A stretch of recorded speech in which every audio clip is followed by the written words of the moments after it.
Hi everyone, Bren here. In this week's video, I'm going to share with you 5 cold hardy edibles that you can sow now in containers in late summer to get a harvest from them in autumn time. So if you're interested in growing some food in a small space, stick around and we'll go through some really nice options here that you will be able to pick from and cook with in the cooler months. The first one's pak choi. It's a really great leafy green that grows fast and does really well in cooler weather. I love growing this in containers because it doesn't take up a lot of space, and you can either harvest it when the plants are young, pick off the smaller leaves, or allow the plant to mature and just harvest the entire thing. Next up, I've got radishes. This particular variety is Easter egg mix. These are super quick growing. From sowing to harvest, it takes about a month, and I really like this mixed color. It's a fun one to grow with kids. You can see here on the pack there's red and purple and pink and white. Number 3, we have rocket, also known as arugula. This has a bit of a peppery kick and it will certainly add a little bit of spice to your salad mix. Once these germinate, they can also, like the pak choi, be very quick growing. You can also harvest these when the plants are small and just pick off the outer leaves. That's the way I prefer to eat the rock, because I find as the leaves get larger, there's more of an intense pepper flavor and they can get a little bit too spicy for all my family. Here we have spinach, and this packet specifically says that it's for the container garden, so it does really well in pots, and you can sow these seeds quite densely. You can see there on the pack there's a lot of little plants huddled together, and that's probably for me the best way to grow these, because what I can do is just pick off the smaller, sweeter outer leaves, and as the temperatures drop, the more vigorous these plants grow. They truly do love the cooler temps. Nasturtiums, they've got really nice large seeds, so they're very easy to sow, a great one to grow with kids. And you can see there from the picture, this particular mix has a lovely array of colors, adds a beautiful pop of color into your winter garden.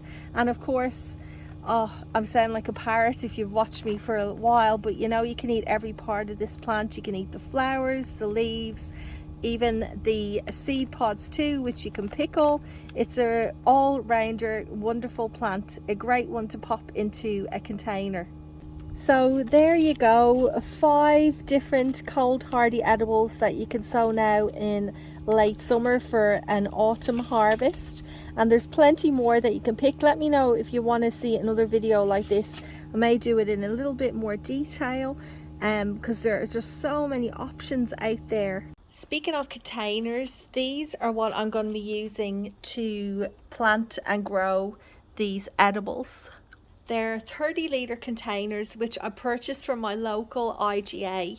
I really like the size and shape of these. They're easy to move around because they have these handles. The only thing is I need to put some holes here in the bottom for drainage. I think they're a decent sized depth as well, long enough to grow any root vegetables that I may put in here, like carrots, but then not too deep that I'm wasting any potting mix in the lower section where the roots won't reach. It's so sunny out today. I tried to move this container into the shade so you'd see it better, but that's not going to happen because it weighs a ton.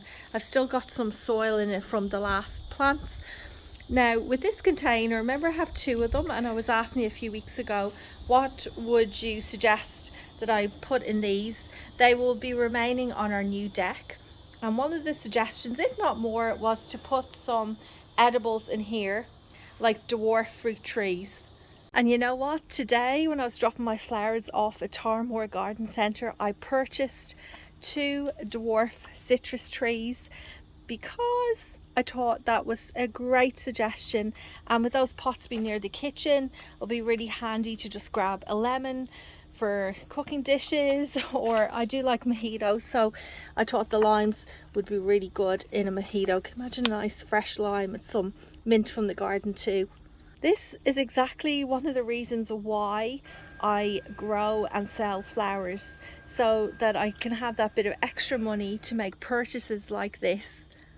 The lemon variety is Eureka, which grows well in our area. And then here is a Tahitian lime variety. This dwarf lime tree even has some fruit setting. You can see here all along this branch there's multiple fruit.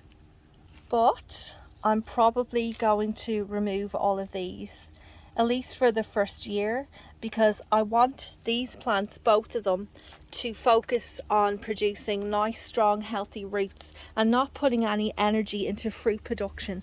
So by removing them, it's a bit of a shame, but I think in the long run it will really help this plant thrive.